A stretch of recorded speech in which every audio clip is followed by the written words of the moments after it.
Okay, my name is Regina Shannon, and I am an author. For anybody who's new here, this is my website.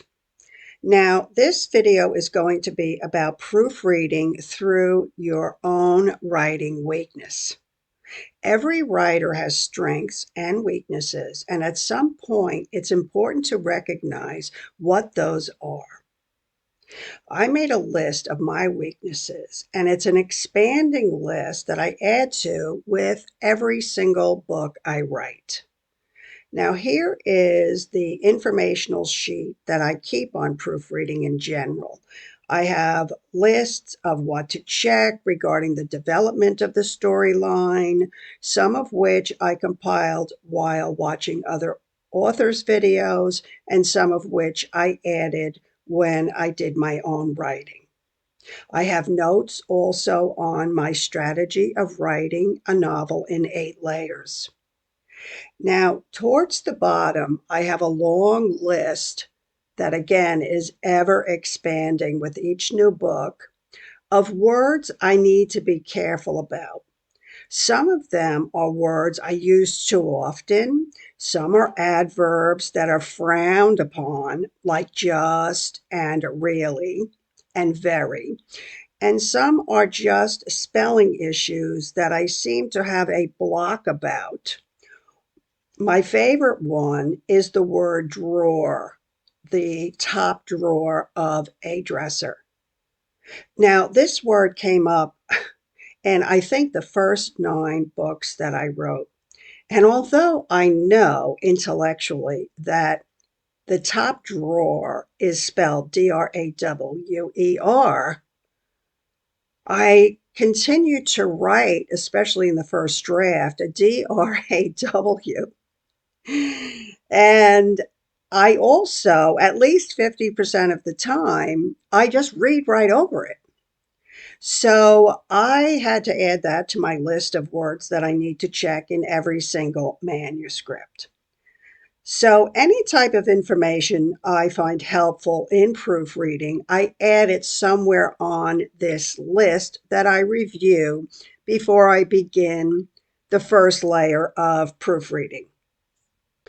Now, the next thing I do is search the finished document while still in Microsoft Word, and I check on all of my quotes.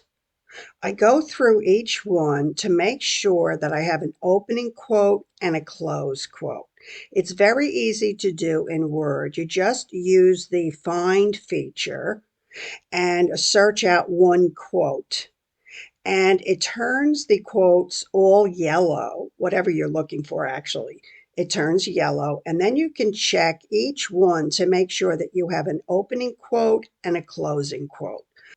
No matter how much I have proofread the document, I seem to always find a missing quote somewhere, or I have even found a random quote that I've thrown in somewhere during the commentary or somewhere where it doesn't belong. So this process I find very helpful. Okay, so I have 2 more tips I want to share with you about proofreading for your weakness. Now, sometimes when I start out writing, the events I believe will take about, let's say, 5 days. Well, somewhere, because writing is such a creative process, it changes all the time. So at some point, I realized that I don't have enough days for the whole thing to play out. So I need an extra day. Or the opposite, where I'm referring to 4 days, but then it turns out, it's all going to happen a little bit faster than I thought. So as I go through my very early proofreads, I highlight all of the time elements. Anytime I reference how many days, what time it is in the day, I just highlight it. In Microsoft Word, I use just the highlighter. I'm sure you know where that is. And this way, when I get towards the end of the proofread, this is one of the last things that I get rid of the highlight. Once I know that I have all of the timing of the crime and the solving of the crime and the ending of the book all aligns to the same time frame, then I check it over and then I remove all of the highlighting. That's the one tip. Now, the other tip is that, now this here that I'm showing you is a very early draft of a second short story that I'm writing. Okay, so I just have on every chapter in Scrivener, I just have all of the character names because I forget them so easily. This was just compiled from Scrivener to Word for me to get an early page count, okay, which is down here at the bottom. And the purpose for that is I wanted to know, am I writing a true short story that has to be under 7,500 words? Or is it longer than that? And mine is longer than that, and it falls into the category of being a novelette. So that was the purpose of compiling this out into Microsoft Word. So I'm using this because it's just a throwaway document.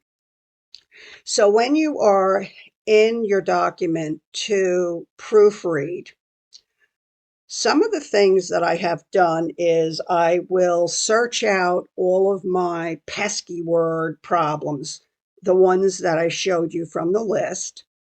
But the last time or two times that I was proofreading, I did something different. And that was, he was and she was are kind of very weak verbs. So what I wanted to do was focus on whether or not I could change those and use a more descriptive verb. So when I came into the document, I used the find and replace, which in Microsoft Word is Control H.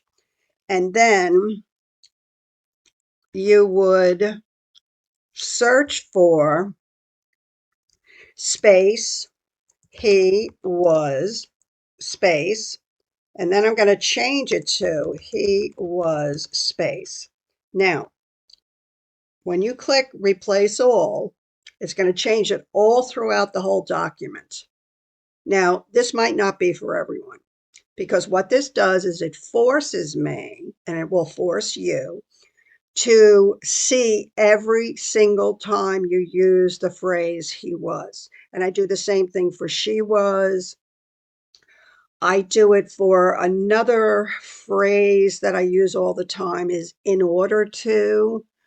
I always capitalize that because 9 times out of 10, I can take out the in order.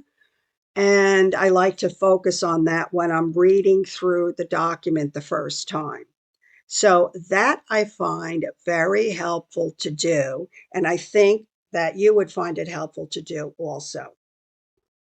Okay, so the next tip I want to share is one of the last ones that I do before I give the document or the manuscript to the editor.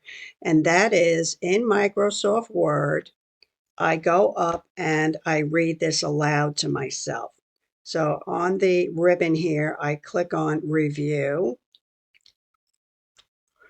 And right here is a selection called Read Aloud. Now, you may need to be a subscriber of Microsoft 365 in order to use this tool. I'm not sure, but in any event, if you don't have Microsoft 365, Google Docs may allow you to read it aloud, or there are certainly other platforms where you can copy and paste a chapter at a time and have it read back to you. I find this very helpful because by hearing the words read back to me, I can spot usually one or two areas where maybe I have used the character's proper name too many times and I want to change out one to a he or a she, or there could be just 3 or 4 words that just don't sound right together. So I find this very helpful for that final polish on the proofreading. Now, up here on the ribbon, I click on Review, And here is the read aloud section. Now, unfortunately, when I am recording my screen, if I click on this, it's not going to allow me to um, let you hear this. But I am allowing you to see that as this travels along, it highlights the very word that is being read back to you. And this way you can easily keep up with it as it is reading it back to you. And like I said earlier, this is very helpful to experience the book as a reader and as anyone who might be listening to your book, should that be something that you want to do as well. Now, some of you may say, why bother if you're going to hand over the manuscript to an editor? I do all of this proofreading because I don't want to pay an editor to go through my manuscript like a grammar school teacher with a red pen, correcting stupid mistakes that I've made from typing too fast or misspelling words or sloppy grammar problems. Watch your spelling. I want the editor to have a clean manuscript so they can concentrate on and check the details of the story, my time references, to make sure the storyline makes sense, to make sure I haven't assumed the reader knows something too soon, things like this. I have found that with a clean manuscript, this is where my editors are focused. The mistakes they find and or the suggestions they make are all ones I either missed or wouldn't have thought of to begin with. This is invaluable. Great proofreading on a writer's end leads to a more valuable and higher grade professional edit. Now, I hope this video sheds some light on customizing your own proofreading, specifically to your own weaknesses and your list of troublesome words. Now, if you've watched to the end, I want to thank you and ask you if you could like the video and subscribe to my channel. This helps my channel deliver my videos to other new writers too. I have samples of all of my books on my website, readfirstchapter.com, and I'll leave you with a panel of all of my books that are available for purchase on Amazon.com. Thanks for watching, and I'll see you in the next video.